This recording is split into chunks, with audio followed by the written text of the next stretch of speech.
খুব advantages step.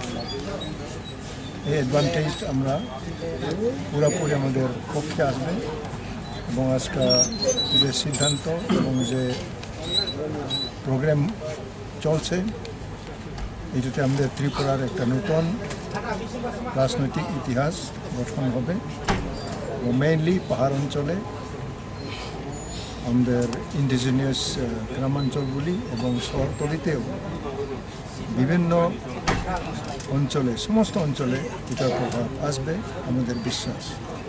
আগামী দিন কি অন্য আঞ্চলিক যে সমস্ত রাজনৈতিক দলগুলি আছে তাদেরকে কাছে টানার কোনো পরিকল্পনা আছে?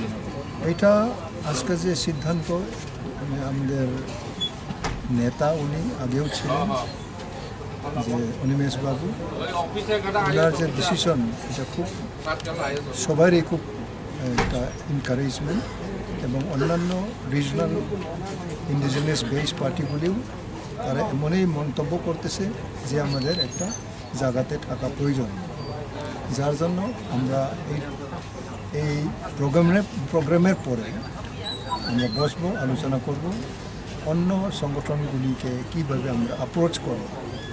এটাও আমাদের একটা পরিকল্পনা আছে। সুন্দরভাবে আমরা সবার সঙ্গে বসার একটা চিন্তা করতেছি। আমরা বিশ্বাস করি আমরা সাকসেস হব। আগামী এডিসি নির্বাচনের আগে সমস্ত বিরোধী আঞ্চলিক দলগুলি এক ছাতার নিচে আসার একটা প্রবল সম্ভাবনা রয়েছে। এটা তো আমাদের একটা মহড়া চলছে। মহড়া মানে আমাদের প্ল্যান প্রোগ্রাম আছে, কিন্তু আমরা হইব না এটা তো আমি অগ্রিম বলতে পারবো না, কিন্তু আমাদের চেষ্টা আছে এবং সেটার দিকে আমাদের লক্ষ্য এবং আমরা মনে করি যে এটার একটা পজিটিভ ওয়েতে আমরা আগাইতে পারবো।